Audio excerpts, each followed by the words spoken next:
দুদলের play of নিশ্চিত হয়েছে আগে, এখন লড়াইটা শুধু সেরা দুই থেকে কোয়ালিফায়ার নিশ্চিত করার। এমন ম্যাচেই রাতে মুখোমুখি হয়েছে দুই হেভিওয়েট, সিলেট টাইটান্স ও রাজশাহী ওয়ারিয়র্স। রান খরার ম্যাচে লড়াইটা হয়েছে শিয়ানে শিয়ানে, ব্যাটারদের ছাপিয়ে ট্রাম্প কার্ড ছিল বোলাররাই। মিরপুরের মাটিতে দুদলের হাড্ডাহাড্ডি লড়াই শেষে জয়ের দেখা পেল কারা, সেটাই শুনবো প্রতিবেদনের বাকি অংশে। জয় পেলেই নিশ্চিতভাবে সেরা দুয়ে থাকার সুযোগ রয়েছে রাজশাহীর সামনে। এমন ম্যাচেই কিনা সিলেটের বিপক্ষে টস ভাগ্যটা পক্ষে যায়নি নাজমুল হোসেন শান্তর দলের। টসে হেরে আগে ব্যাটিং এ নামতে হয় রাজশাহীকে। ব্যাট করতে নেমে শুরুতে কিছুটা দেখে শুনে খেলার চেষ্টা করতে থাকেন দুই ওপেনার তানজিদ হাসান তামিম ও সাহিবজাদা ফারহান।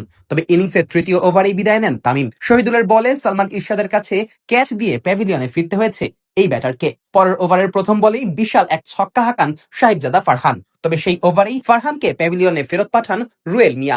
12 বলে 13 রান করে বিদায় নিতে হয় পাকিস্তানি এই ব্যাটারকে। দ্রুত উইকেট হারালেও রানের চাকাটা ঠিকই সচল রাখছিলেন নাজমুল হোসেন শান্ত ও মুশফিকুর রহিম। দুজনে মিলে দারুণ সব বাউন্ডারিতে পাওয়ার প্লে শেষে দলের রান নিয়ে যান 56-তে। পাওয়ার প্লে শেষেও রান তোলার ধারাটা বজায় রাখছিলেন মুশফিক ও শান্ত।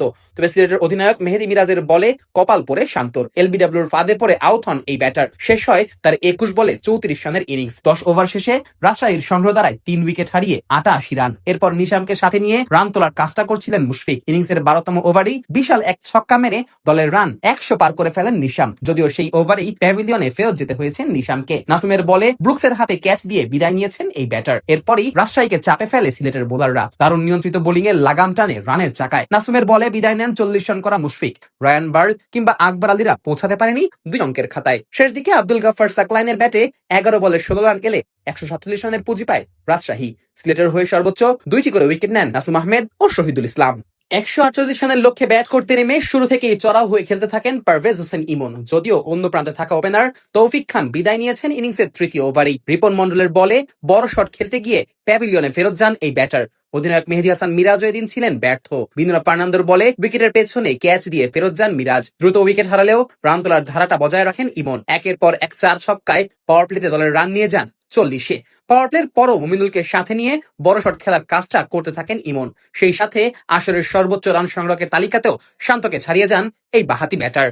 তবে 41 রানে ইমন বিদায় নিলে কিছুটা ভাটা পড়ে রানের চাকায়। মুমিনুলও সেট হয়ে উইকেট বিলিয়ে দিয়ে আসেন। তবে মঈনের ভরসায় টিকে ছিল সিলেট। শেষ পর্যন্ত 12 বলে 27 রানে বিদায় নেন মঈন। শেষ ওভারে জয়ের জন্য সিলেটের দরকার ছিল 11 রান। তবে বিনুরার বলে সেই রান আর তুলতে পারেনি সিলেট। জয় নিশ্চিত হয় রাজশাহীর।